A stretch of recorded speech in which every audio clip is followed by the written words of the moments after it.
मेरा रहूंगा क्योंकि मैं खुदा का हो जाऊंगा। फिर मैं गाना गाऊंगा मगन में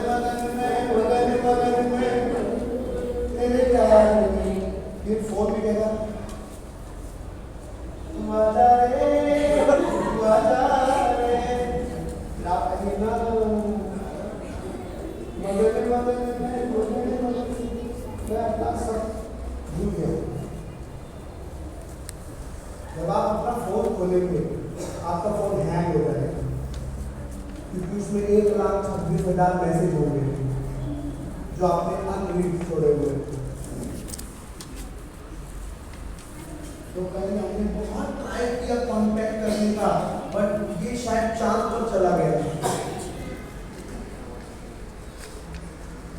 मैं सोच रहा था जो साइंटिस्ट लोग रहते हैं वो दुनिया से कट ऑफ रहते हैं किसी ऐसी चीज की खोज में जिसे दुनिया जानती नहीं है। जिसे दुनिया किसी ऐसी चीज की खोज में वो कट ऑफ रहते हैं पूरी दुनिया से, अपने परिवार से, अपने बच्चों से। अब सोच कर देखिए साइंटिस्ट लोगों की बच्चों की दशा। मेरा पापा चांद के ऊपर क्या उसने बड़ा टेंशन लिए बैठा है और उसका बेटा मर रहा है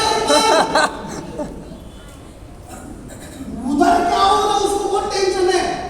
तेरे घर में क्या हो रहा है उसकी टेंशन ले। क्या हो रहा है तेरे घर में?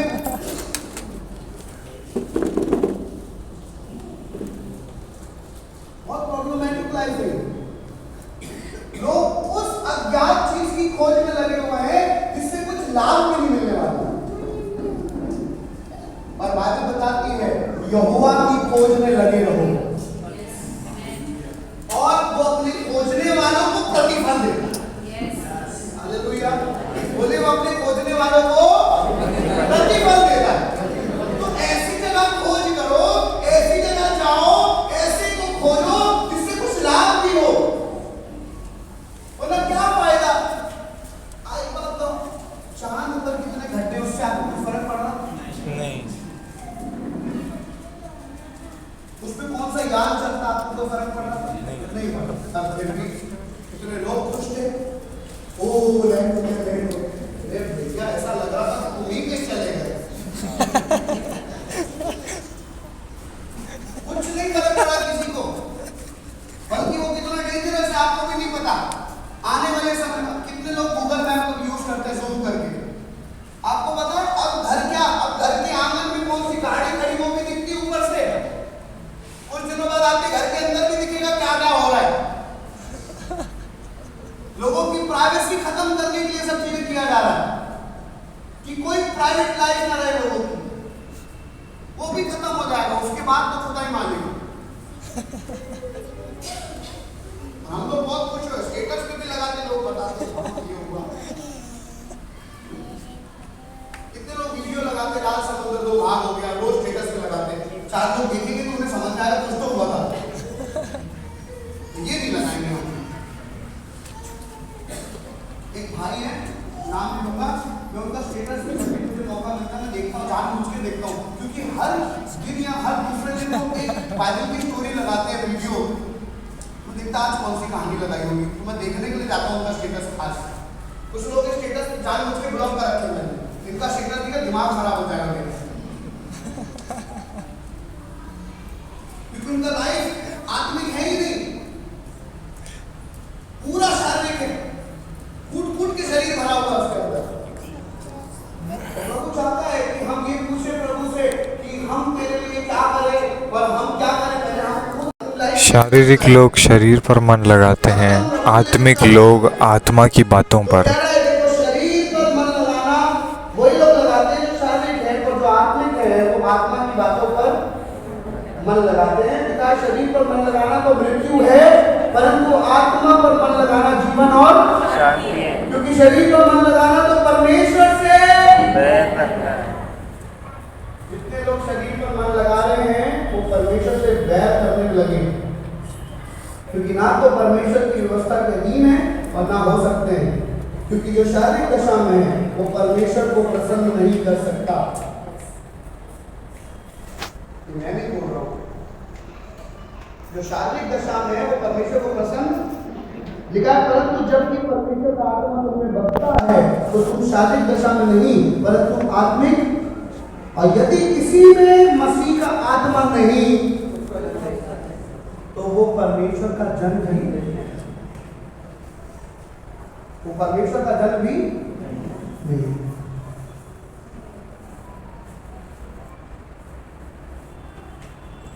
पिछले 10 सालों में मुझे बहुत से बैंड लोग मिले, हैंड लोग, बिल्कुल ऐसा लगता है कि सारे दुख ना खुदा ने मेरी झोली में डाले हैं। और मैं उस चीज में आनंदित होता हूँ कि खुदा ने मुझे बहुत स्ट्रॉन्ग बनाया स्पिरिचुअली। मैं बहुत खुश हूँ इस बात से कि खुदा अपने सारे चैप्टर में इन 10 सालों में दे दिए, क्योंकि अब मेरी बढ़ोतरी का समय है। और मैं इस बात को पूरी तरीके से जानता हूँ कि अब चाहे कोई भी आ जाए जीवन में, मुझे हिला नहीं पाएगा, क्योंकि जितने बैंड लोग थे जीवन में, उन बैंड लोगों को खुदा ने अपने तरीके से सीधा किया और खुदा ने मुझे बहुत कुछ सिखाया उसके द्वारा। एक व्यक्ति मेरे पास आए और उन्होंने बोला कि पास्टर साहब आप एक नई गाड़ी खरीद लीजिए। तो मैंने उनको बोला आप दिला दीजिए, मुंह बंद हो गया उनका, तो जवाब ही नहीं था। मैंने कहा आप दिला दीजिए, मैं ले लेता हूँ। अरे नहीं आपकी गाड़ी पुरानी हो गई है, आपकी गाड़ी ऐसा। देखो मेरी गाड़ी, मेरा रिश्ता उसके साथ बहुत अच्छा है, मेरी गाड़ी बहुत अच्छी चल रही, मेरे लिए अच्छी चल रही है, बाकी किसी को बुरी लगती मुझे क्या करना। मेरा काम निकाल के दे रही ना, स्पीकर लेके जाती ना, साउंड सिस्टम लेके जाती ना, सामान लेके जाती ना, बहुत सी शादियां निपटाई है इस गाड़ी में। लोग ले लेके गए भैया हमारा अपने गाड़ी दे दो, लेके जाओ। पहली फुर्सत में गाड़ी ठोकर रहा है आगे से, पीछे से, साइड से। अरे कुछ नहीं होता इसको, जिसको लगेगी उसको बहुत कुछ होगा। तो मैं अपनी गाड़ी में बहुत खुश, मैंने खुदा का धन्यवाद। पर अगर कोई सलाह देने आया तो मैं उनको यही बोलता हूँ कि आपकी दिला तो मैं क्यों ऐसा खर्च करूँगा। तो कई बार बहुत से सलाहकार आपके जीवन में आएंगे जो आपको सिर्फ परखने के लिए, कुछ जांचने के लिए चेक करेंगे। आपको बताऊं ऐसों के सामने आप स्मार्ट नहीं, उससे भी ज्यादा स्मार्ट होते हैं, समझदार होंगे, क्योंकि लोग आपके मन की बातों को जानना मांगते हैं और आप मन की नहीं प्रभु की बातें नहीं बताएं, क्योंकि मन की बात एक ऑलरेडी कर रहा है पूरे देश में। आप प्रभु की बातें बताएंगे। एक बहुत अच्छे व्यक्ति है जिनको मैं कभी कभी सुनता हूँ, उन्होंने एक बात बोली और मैं सोच रहा था कि प्रभु ये तो अन्य जाति का व्यक्ति है, इसको ये अच्छी बात कहाँ से मालूम है। उन्होंने बोला कि मैं जब स्पीच देता हूँ, मैं जब बताता हूँ लोगों को, मोटिवेट करता हूँ, तो बहुत से लोग हैं जो मुझसे जुड़े हुए हैं। तो एक बार वो बता रहे थे कि मैं जा रहा था रास्ते से, तो एक फोन कॉल आया एक लेडी का, और वो लेडी बोलती है कि मैं सुसाइड करने जा रही हूँ, मुझे बस आखिरी बार आपसे बात करनी है। तो वो सब पका के गाड़ी चला रहे हैं, फोन कर रहा है, सुसाइड करने जा रहा है, और मेरे पास जैसे कई फोन आ चुके हैं, तो मैं बड़ा रिलेट कर पाया। तो मुझे लगा, जैसे मुझे लगा वैसे उनको भी लगा, क्योंकि मुझे लगा कि भाई लास्ट कॉल सुसाइड से पहले मेरे पास आया है, जब जांच होगी तो मैं भी फंसूंगा, सुसाइड करने से पहले रोकना।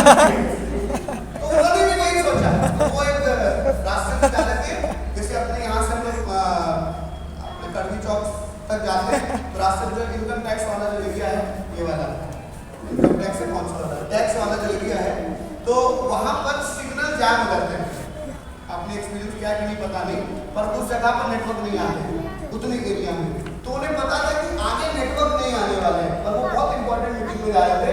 तो उन्होंने पहले ही गाड़ी रोक ली, कहीं सिग्नल ना कर जाए, मैं इसको पहले पूरा कन्विंस कर दूं, तभी मैं आगे जाऊंगा। उधर से फोन पे फोन आ रहे हैं, सर आपकी मीटिंग है, सर आप अभी तक पहुंचे नहीं, मैसेज आ रहे हैं, कॉल आ रहे हैं, किसी का रिस्पॉन्ड नहीं किया। आधा घंटा उसको काउंसलिंग किया, घर तक पहुंचाया उसको, उसके हस्बैंड से उनकी बात हुई कि तेरी बीवी सुरक्षित पहुंच गई ना, अब मैं मीटिंग चले जाऊं ना। किसी को सुसाइड करने से बचा दिया। वरना लास्ट कॉल दे रही तू भी फंसता।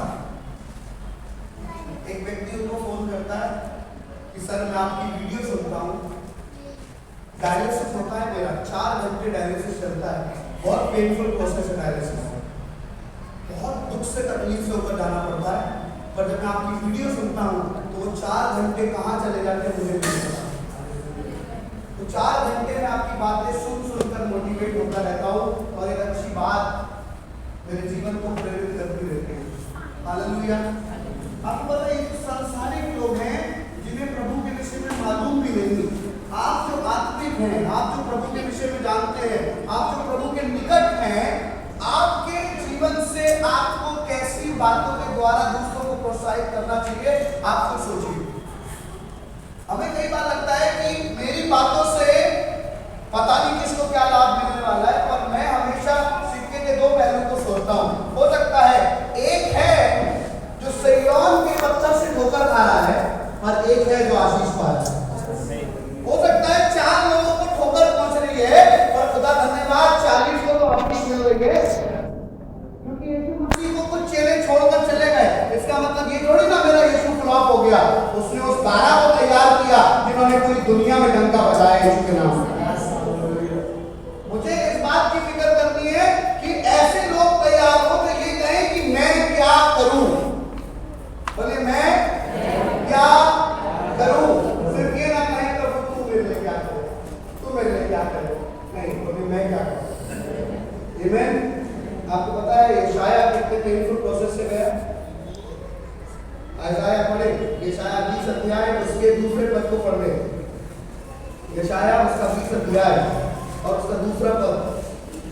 उसी वक्त यहोवा ने आमोस के पुत्र यशायाह से कहा, भैया सब लोग निकाल लें 20 अध्याय और उसका दूसरा पद, सबने निकाल लिया तो बोले जय मसीह की। उसी वर्ष यहोवा ने आमोस के पुत्र यशायाह से कहा, अब पढ़े, जा और अपनी कमर का टाट खोल और अपनी चूड़ियां उतार।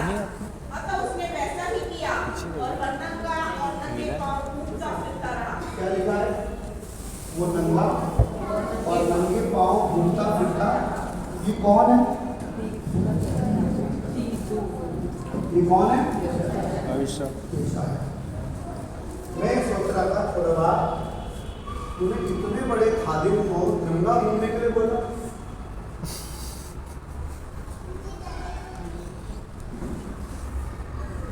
लोगों को बात समझ में आ रही?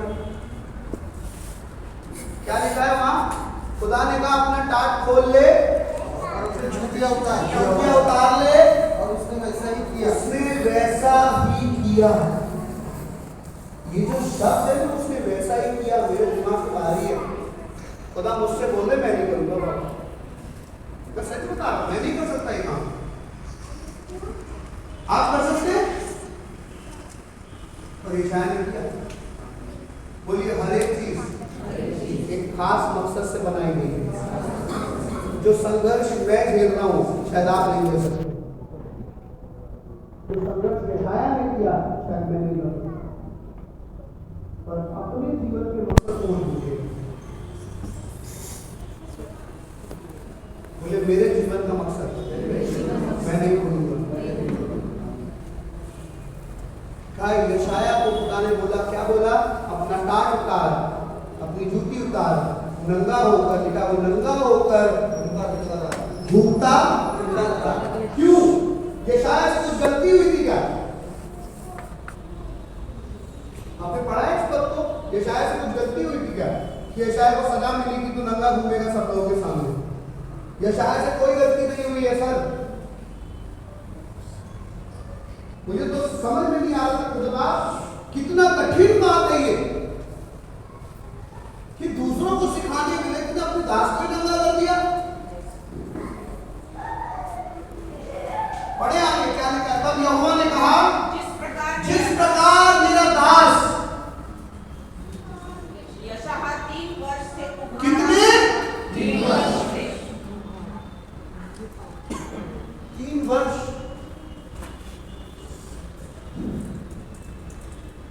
लोग अपने घर में भी नंगे नहीं घूमते हैं। वहां पे भी तहजीब होती, लगता कि भैया हम घर पे भी ऐसे ना रहे, पर ये पूरे मिस्र में नंगा घूमा है। और 3 वर्ष यशाया जैसा खादिम जिसने यीशु मसीह के आने की भविष्यवाणियां यीशु मसीह के 900,000 साल पहले कर दी थी, यीशु मसीह आएगा, एक बालक उत्पन्न होगा, जो पढ़ते हैं ना, ये यशाया ने लिखा था। अब सोचिए, इतना बड़ा खादिम, इसको खुदा 3 वर्ष तक नंगा घुमा रहा है मिस्र में, पर ये जानता है कि खुदा ने मुझे किस लिए बुलाया है, और ये जानता है कि मैं उसके लिए क्या करूं। सिर्फ यशाया की बात नहीं कर रहा खुदा के लोगों, ऐसे बहुत से लोग हैं जिनको नंगा करके गरम तेल की कढ़ाई में तल दिया गया और उन्होंने यीशु की सेवा करी।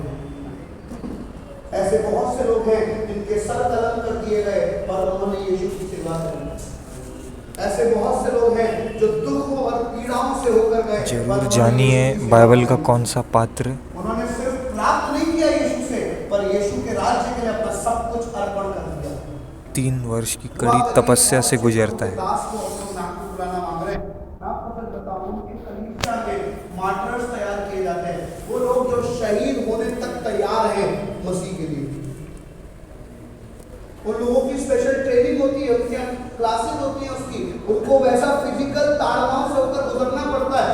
ऐसी फौज उनकी कलीसियाओं में तैयार होती है मसीह के लिए। मार्टर्स, जिसको शहीद बोलते हैं, ऐसे लोग उनकी कलीसिया में तैयार होते हैं। और ऐसे खादिम का करीब 1.5 साल बाद हमें रिप्लाई आया है। लास्ट मैंने फॉर्म वगैरह भर के भेजा उनको, दुआ करिए कि प्रभु के दास को बुला सके। मैं आपको सच बताऊं, ऐसों का अनुसरण करो जिससे तुम खुदा की मर्जी अपने जीवन से पूरा कर सको। क्योंकि दुनिया में सब लगे हुए हैं अपना घर बनाने में, सब लगे हुए हैं अपने बच्चों को पढ़ाने में, सब लगे हुए हैं अपने ब्रेड बटर जैब के विषय में चिंतित होने में, सब लगे हुए हैं हमारा करियर क्या होगा, ये क्या होगा। अरे करियर छोड़ो, यीशु मसीह कल आ जाए, हमारा करियर पूरे चला गया। आपने जितनी मेहनत करी, परिश्रम किया, सब बेकार। किस चीज की चिंता कर रहे हो? हमें लगता बहुत समय हमारे पास ना,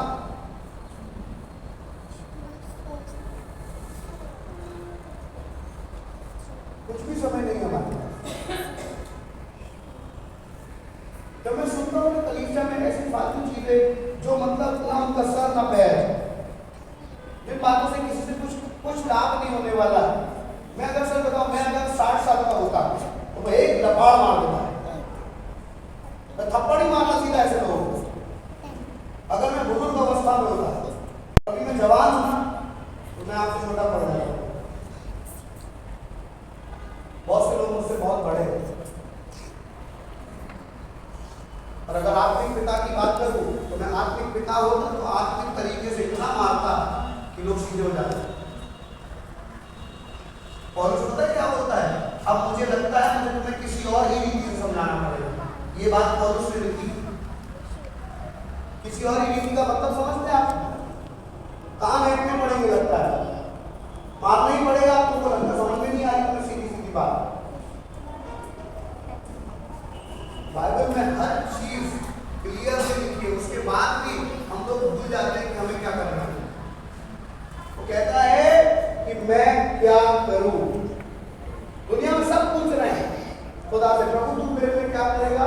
और यशाया 3 वर्ष तक नंगा घूमा है। और पता है किसने घूमा? पढ़े आगे किसने घूमा है? वो मिस्र और कुश के लिए चिन्ह और लक्षण हो। उसी प्रकार अश्शूर का राजा मिस्र और कुश के लोगों को बनाकर देश निकाला करेगा। क्या लड़के क्या बूढ़े सभी को बंदी बनाकर उगाड़े और नंगे पांव और नितंब खुले ले जाएगा, जिससे मिस्र लज्जित हो। जिससे क्या हो? मिस्र लज्जित। तुम मेरे खादिम को देखकर लज्जित नहीं हो लेना, तुम्हारे लड़के तुम्हारे अपने लोगों को भी ऐसी नंगा करके लेके जाओ, तब शायद तुम लज्जित हो। ऐसा खुदा बोल रहा है, मैं नहीं बोल रहा। खुदा बोल रहा है मिस्र के लिए। मिस्र क्या है? दुनिया लिखा हुआ, आगे पढ़े। तब मैं कुश के कारण जिस वंश की आशा थी और विश्व के हेतु जिस पर मैं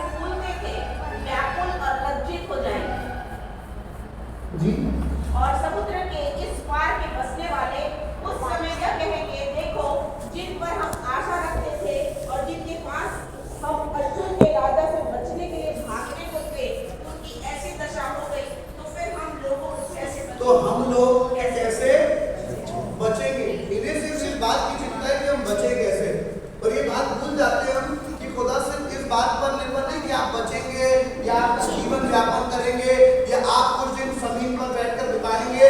नहीं, खुदा की इच्छा क्या है पता है आपको? इसके 19वें अध्याय के 21वें पद को पढ़े। क्यों खुदा ने ये अलाउ किया? क्यों खुदा ने ये होने दिया कि यशायाह 3 वर्ष तक नंगा घूमे?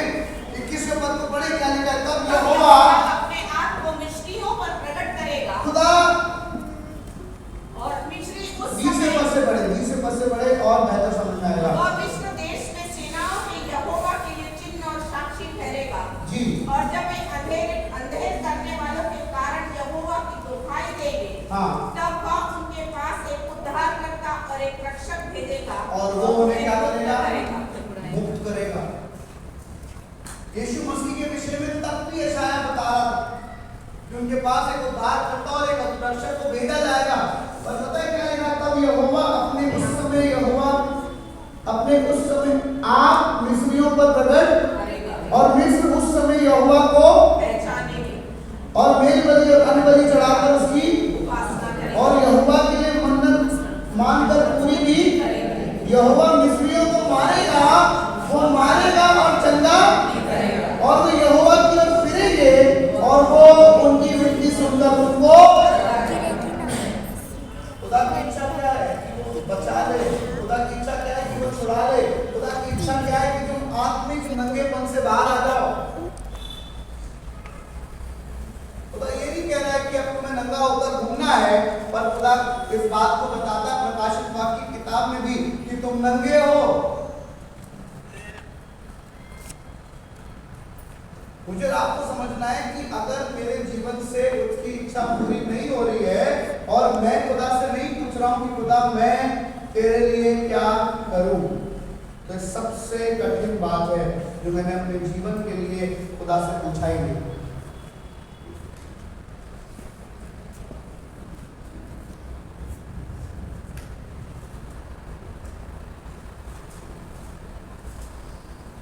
हालेलुया।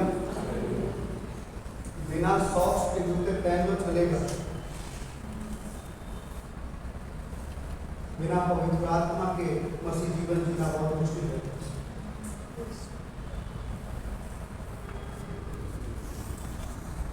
बिना पवित्र आत्मा के मसीह जीवन जीना बहुत कठिन बात है। आज बहुत से लोग यहाँ पर मेज में शामिल बिना होंगे। सॉक्स के जूते पहन लीजिए चलेगा, बिना पवित्र आत्मा के पवित्र मसीही जीवन मुश्किल है। पहले आप उसकी बातों का बयान लोगों तक पहुंचाएं,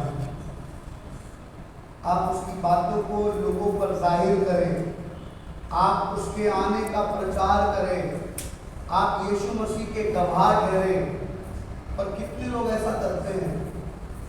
don't make it a tradition कि मैं आया, मैंने प्रभु भोज में शामिल हुआ, उसके बाद अपने घर जाकर आराम से सो गया और मेरा पूरा हफ्ता वैसे ही बीता जैसे हमेशा बीतता है, और फिर मैं संडे को आया, प्रभु की उपस्थिति में बैठा, कुछ देर में रहा, उसके बाद फिर घर चला गया। अब बताओ, कुछ नहीं होने वाला है, कुछ भी नहीं होने वाला है। तो ये मुझे खुदावन सद्बुद्धि देता है। अपने पड़ोसी के ऊपर हाथ रखिए, एक दूसरे के ऊपर हाथ रखिए, रखा अपने एक दूसरे के ऊपर हाथ।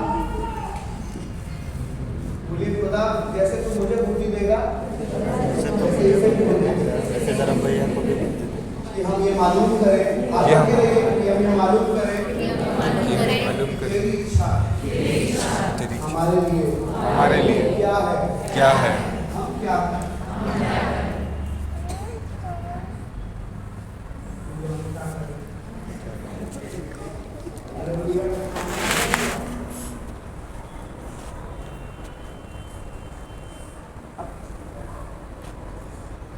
कुछ चीजों आपको अभी कुछ दिन बीतने दीजिए। इस साल बड़े बड़े बम फूटे हैं, नागपुर में बड़े बड़े बम फूटे हैं, अपनी बगीचा में बड़े बड़े बम फूटे हैं।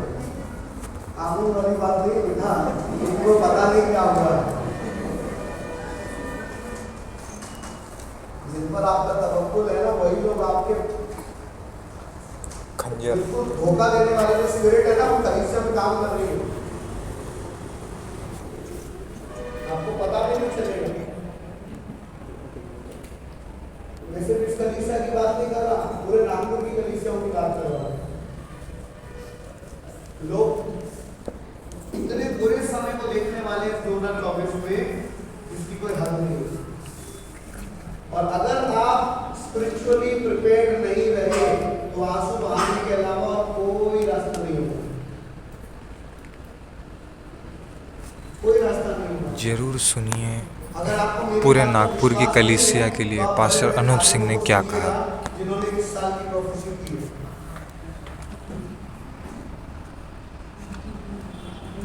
जवानों, बहुत सचेत रहो, इस साल जवानों के लिए बहुत डेंजरस है।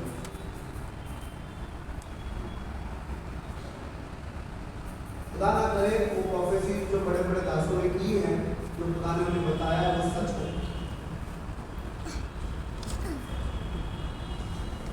क्योंकि वो सच होगी, तुमने देखा।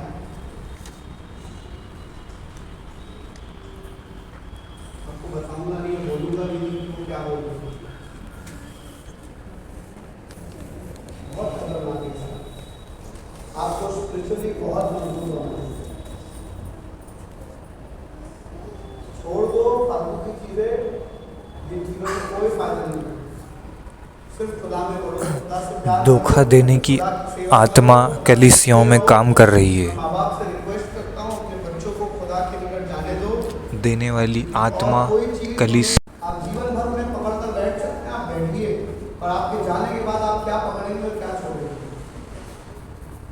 अगर आपने अपने बच्चों को खुदा से मिलाया नहीं, आपने खुदा से उनकी मुलाकात नहीं कराई, खुदा के साथ उनको पढ़ने नहीं दिया, सिवाय पछतावे का कुछ नहीं आता।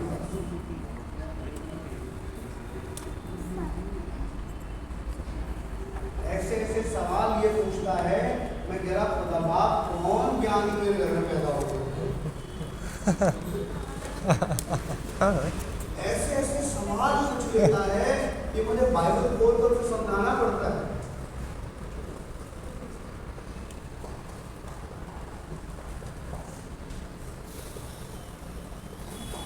हमें लगता है बच्चे कुछ नहीं सीख रहे, उम्र है, फिर इधर उधर मस्ती, इधर कान पूरे लगे हुए हैं, पूरे कान लगे हुए, क्या हुआ, क्या परीक्षी में घर पे पूछता हूँ मैं इससे, पूरा बताता है कि क्या बता रहे थे आप, सब पता होता है। तो इतना तो सबको भी नहीं पता होगा जितना तुझे पता है, सब बताता है। आपके छोटे छोटे बच्चे खुदा के रूह से बढ़कर इस्तेमाल होंगे अगर आपने उन्हें खुदा की एकल में छोड़ दिया और खुदा से कहा प्रभु हमारे बच्चे सीख जाएं, उससे पूछना कि हम तेरे लिए क्या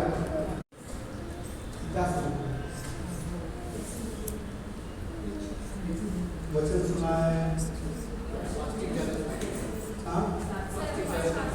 फास्टिंग चालू है। जितने अच्छे और बड़े सेवक हैं प्रभु के, जो सच में काम कर रहे हैं, उनके चर्चेस में उपवास और प्रार्थना एक अहम हिस्सा है। और मैं आपको बताऊं, अगर आपको उन्नति करनी है तो उपवास प्रार्थना ही उसका इलाज है,